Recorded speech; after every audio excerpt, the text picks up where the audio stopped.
read the play.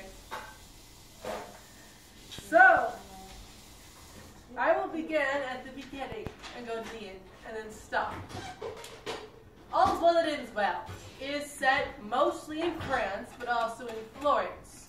Our main characters are, in order of importance, Helen, a gentlewoman under the Countess, Bertram, the Countess's son, the Countess, who's recently been widowed, the King of France, Lafeu, one of the King's lords, Parolles, Bertram's best friend, and lots of people who don't have a name, the Fool, the first and second lords, the first and second gentlemen, and then last but not least, there's a widow of Florence, her daughter Diana, and their neighbor Mariana, and the King of Florence.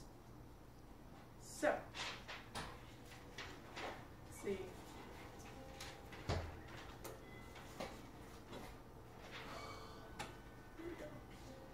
The play starts with two dilemmas.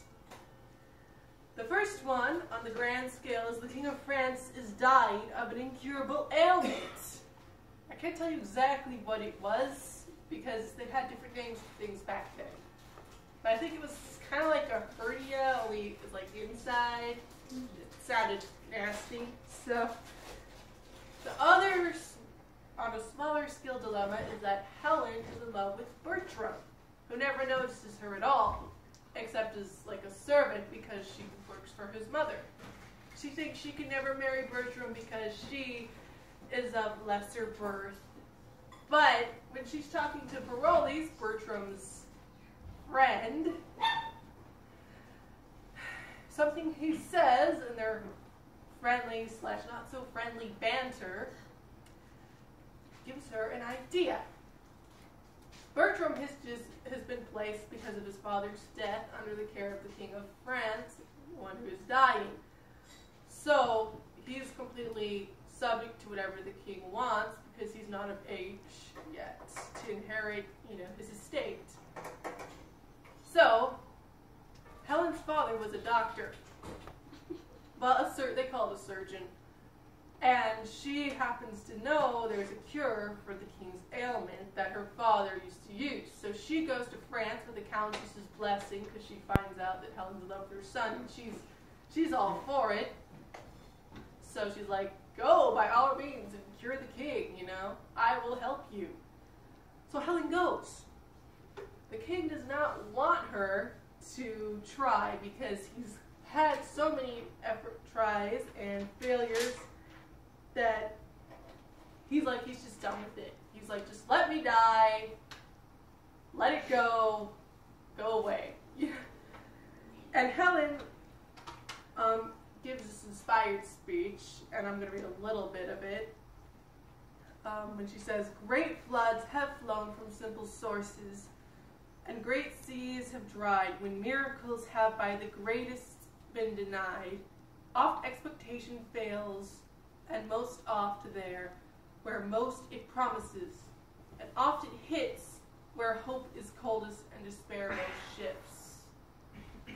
In other words, she's referencing the Bible here and saying that God often works through the least likely things. So finally the king agrees to let her try. I'm assuming a few weeks goes by, though it doesn't actually say how much time. The king's obviously improving. So he calls Helen and he says, because they made a deal that if she cured him, she could pick any husband she wanted from among his lords. At this point, you're all like, oh, I see where this is going, as you're reading it. So he calls all his lords, and he's like, okay, you can pick any one of these guys, assuming they're not already married. And Helen, she pretends she doesn't actually know who she's going to pick. She goes to one, then the other, and Lafeu, who is married, who is a widower, so he's not going to be picked. But he's like, watch, he's like, do they all refuse her? Why, they are no sons of France, they must really be Englishmen. Yeah, because France and England don't like each other. Yeah, they don't get along very well. But finally, Helen gets to Bertram, And she's like, that one. And Bertram's like, what? And then King's like, okay, you know? And Bertram's like, no. I'm not gonna marry her. She's below me. You know, I'm paraphrasing what he says, but it was very insulting. And Helen's like, uh-oh. But the King's like, no, I made a deal. You're gonna have to marry her, or I am gonna, like, you are gonna suffer the consequences, you know? And then he's like, what's your problem anyway? She's beautiful, she's smart, she's honorable, she saved my life. And Bertram's like, well, yeah, your life, not mine. But finally, under threat, he's like, fine. It's because of your persuasion, this person who seemed to be most base is now desirable. You can hear the sarcasm. But he takes her hand, and so they're basically married right then. And then they have to go, of course, and get it made official at the church. But Bertram is steaming, right? And he's talking to Parolles, and he's like, there is no way I'm going to stay around and be husband to this woman. I'll tell you what I'm going to do. I'm going to run away to the wars. Because at this time, there's a war between Florence and I believe Germany was the other one. And France is not involved, but the king has given his lords permission to go and fight on either side. Bertram was not free to go, but he was already thinking about running away, or at least talking about it. And now he and Parolles decide they're going to run away, both of them, and go join the war. Just to put icing on the cake, Bertram writes Helen a nasty letter, telling her in no uncertain terms that he is never going to be her husband unless she can get the ring on his finger that will never come off, and show him a child of her body that he is the father of. But to this, he says he will never let that happen. And he says, until I have no wife, I have nothing in France. Talk about hate mail. So Helen reads this letter, is absolutely devastated, and is like, oh no, he's going to go and get killed, and it's going to be my fault. So she runs away to go to like a convent or a shrine or something, you know, and so he will come back. But Bertram has no intention of coming back. He's having way too much fun, as we find out. So, just to recap, King of France is angry at Bertram now because he's been so dishonorable. His mother is like ready to disown him and adopt Helen. And Bertram and Parolles are off in the wars, not giving a rip what anyone back at home is thinking. So, this looks pretty bad. But then Helen, on her way to the shrine, stops a little inn in Florence and happens to see the troops from France marching by. And she's talking to this widow and her daughter and their neighbor, and they're saying, oh yeah, that guy, Bertram, he's got a lot of honor in wars, but I hear he has a wife whom he's left, you know? And so we don't really like him for that. I wish he loved his wife, because if he loved his wife, he would be a good person. And then, because Diana is the widow's daughter, and the widow is like, you know, even though this is a complete stranger, but they're like, I guess we'll just tell you, you know, Diana could do his wife a shrewd turn if she wanted to. And we find out, oh my gosh, Bertram's been trying to seduce Diana. The jerk. So, yes, ew. And Diana's turning him down, and she keeps telling him, you're already married. And he's like, shh, don't talk about that. Don't, I don't want to hear about it. But instead of getting really upset and depressed and, oh no, I've lost it, Helen just takes this really sad thing and comes up with a brilliant plan. She is going to meet Bertram's demands. Now, there's not a whole lot of detail in this part, but basically, Diana is going to agree to what Bertram wants, only to get his consent, to give her consent, he's going to have to give her his ring that's been handed down from generation to generation. It's an ancestral ring. It's really valuable, and it's really important to him, in exchange for one of hers, which is actually going to be one of Helen's, and it's going to be dark, and Helen is going to slip in instead of Diana. So, devious. Well, Bertram agrees to do this because he doesn't suspect a blooming thing, because there's a rumor going around that Helen is dead. And why would he suspect anyway? So, and he's actually happy she's dead, which is bemoaned by his friends, his real friends, who are captains in the army. But while this is happening, we find out Parolles is, what everyone except Bertram already knew, a really dastardly coward. And a trap is set out to prove to Bertram that he is a coward, so that Bertram will be convinced to finally drop his friendship, something he should have done a long time ago. So this trap is set, and Parolles thinks he's been captured by the enemy when it's really them. And they interrogate him, and he tells the most horrible stories about all his friends, including Bertram. Including Bertram's thing with Diana. He tells all of it to this, what he thinks is a complete stranger, even though it's not even necessary. But he screws everybody, and they're all listening to him doing this, and the two lords are kind of having a sense of humor about it, but Bertram is he's like, I loathe cats. He's a cat to me now. Shakespeare had a thing against cats, I'm thinking. So, needless to say, after they all come out and say, hey, Parolles, guess what? It was really us the whole time. Parolles is like, uh-oh. And naturally, he gets thrown out of the army, and he goes back to France. LeFou hires him there, which he did not deserve, but he takes pity on him. So, after this happens, Bertram, thinking Helen is dead, goes back home. And everyone there is like, you know what, she's dead, we're going to put the past in the past. And they're going to engage Bertram to LeFou's daughter.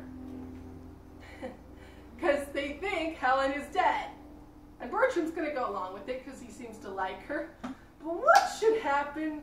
Lo and behold, this woman shows up at court saying, I have a ring from Bertram.